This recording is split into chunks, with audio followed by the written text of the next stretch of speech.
ಈ ಬಗ್ಗೆ ಮತ್ತಷ್ಟು ಮಾಹಿತಿಯನ್ನು ನೀಡಲು ನಮ್ಮ ಪ್ರತಿನಿಧಿ ಲಕ್ಷ್ಮಿ ದೂರವಾಣಿ ಸಂಪರ್ಕದಲ್ಲಿದ್ದಾರೆ. ಲಕ್ಷ್ಮಿ, ಏನು ಈಗ ಕರ್ನಾಟಕ ಬಂದ್ಗೆ ನಿರ್ಧಾರವನ್ನು ಮಾಡಲಾಗಿರುವಂಥದ್ದು, ಕಾವೇರಿ ನೀರನ್ನು ತಮಿಳುನಾಡಿಗೆ ಬಿಡಬೇಕು ಅನ್ನುವಂತಹ ವಿಚಾರಕ್ಕೆ ಸಂಬಂಧಪಟ್ಟಂತೆ ಈಗ ಏನು ನಮ್ಮ ನಾಡಿನ ಜನ ಎಚ್ಚೆತ್ತುಕೊಂಡಿರುವಂಥದ್ದು, ಅಂದರೆ ಹೋರಾಟಕ್ಕೆ ಮುಂದಾಗಿರುವಂಥದ್ದು. ಈ ಬಗ್ಗೆ ಹೆಚ್ಚಿನ ಅಪ್ಡೇಟ್ಸ್ ಏನಿದೆ?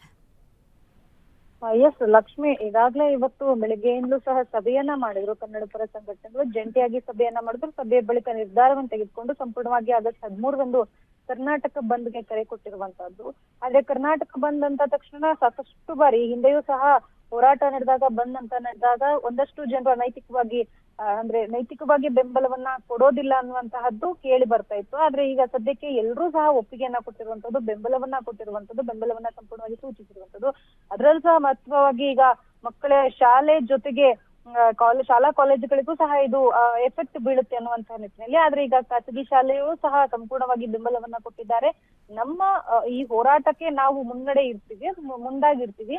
ಸಂಪೂರ್ಣವಾಗಿ ನಾವು ಎಲ್ಲ ಖಾಸಗಿ ಶಾಲೆಗಳನ್ನ ಬಂದ್ ಮಾಡೋದ್ರ ಮುಖಾಂತರವಾಗಿ ಹೋರಾಟಕ್ಕೆ ಇಳಿತೀವಿ ಅನ್ನುವಂಥದ್ರ ಜೊತೆಗೆ ಸಾಕಷ್ಟು ಕನ್ನಡ ಪರ ಸಂಘಟನೆಗಳು ಹಾಗೆ ಫಿಲಂ ಚೇಂಬರ್ ನಿಂದಲೂ ಸಹ ಇದಕ್ಕೆ ಒಂದ್ ರೀತಿಯಲ್ಲಿ ಒಪ್ಪಿಗೆಯನ್ನ ಕೊಟ್ಟಿರುವಂತಹದ್ದು. ನಮ್ಮ ಕಡೆಯಿಂದಲೂ ನಾವು ಹೋರಾಟಕ್ಕೆ ಮುಂದಾಗ್ತೀವಿ. ಯಾಕೆ ಅಂತಂದ್ರೆ ನೆಲ, ಜಲ, ಭಾಷೆ, ಸಂಸ್ಕೃತಿ ಅಂತ ಬಂದಾಗ ನಾವೆಲ್ಲರೂ ಒಂದಾಗಿ ಹೋರಾಟ ಮಾಡಿ ಇದರಿಂದ ಜಯ ಗಳಿಸೋಣ ಅನ್ನುವಂತಹದ್ದು. ಅದರಲ್ಲೂ ಇವತ್ತು ವಾಟಾಳ್ ನಾಗರಾಜ್ ಅವರ ನೇತೃತ್ವದಲ್ಲಿ ಯಾವ ಒಂದು ಸಭೆಯನ್ನ ಮಾಡ್ತಾರೆ. ಸಭೆಯಲ್ಲಿ ಸಂಪೂರ್ಣವಾಗಿ ಬೆಂಬಲ ಸಿಕ್ಕಿರೋದ್ರಿಂದಾಗಿ ಹೋರಾಟಕ್ಕೆ ಮುಂದಾಗ್ತಾ ಇರುವಂತದ್ದು.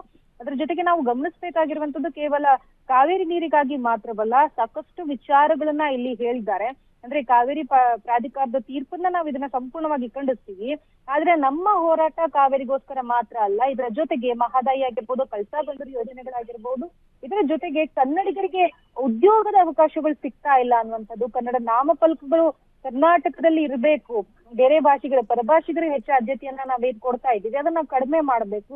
ಹಾಗೆ ಸರ್ಕಾರಿ ಶಾಲೆಗಳನ್ನ ಸಹ ಖಾಸಗೀಕರಣ ಮಾಡ್ಬೇಕು ಅನ್ನುವಂಥದ್ದು. ಇನ್ನು ಪೊಲೀಸರಿಗೆ ವರ್ಗಾವಣೆ ಆಗ್ತಾ ಇರುತ್ತೆ, ಅವರಿಗೆ ಅವರದ್ದೇ ಆದ ಜಿಲ್ಲೆಗಳಿಗೆ ವರ್ಗಾವಣೆ ಮಾಡ್ಬೇಕು ಅನ್ನುವಂತಹ ಒಂದಷ್ಟು ವಿಚಾರಗಳನ್ನ ಸಹ ಇಲ್ಲಿ ಮಂಡನೆ ಮಾಡೋದ್ರ ಮುಖಾಂತರವಾಗಿ ಸದ್ಯಕ್ಕೆ ಹೋರಾಟಕ್ಕೆ ಮುಂದಾಗ್ತಾ ಇರುವಂತದ್ದು. ಒಟ್ಟಾರೆಯಾಗಿ ಕರ್ನಾಟಕಕ್ಕೆ ಮತ್ತು ಕನ್ನಡಿಗರಿಗೆ ಏನ್ ಅನ್ಯಾಯ ಆಗ್ತಾ ಇದೆ ಅದನ್ನ ನಾವು ಕೇಳ್ತಾ ಇದ್ದೀವಿ. ಆದ್ರೆ ನಮ್ಮ ಹೋರಾಟ ತಮಿಳುನಾಡು ಸಿಎಂನ ವಿರುದ್ಧ ಆಗಿಲ್ಲ ಅಥವಾ ವಿಜಯ್ ದಳಪತಿ ವಿರುದ್ಧವಾಗಿ ಅಲ್ಲ. ನಮ್ಮ ಹೋರಾಟ ನಮ್ಮ ಕಾವೇರಿ ಉಳಿವಿಗಾಗಿ.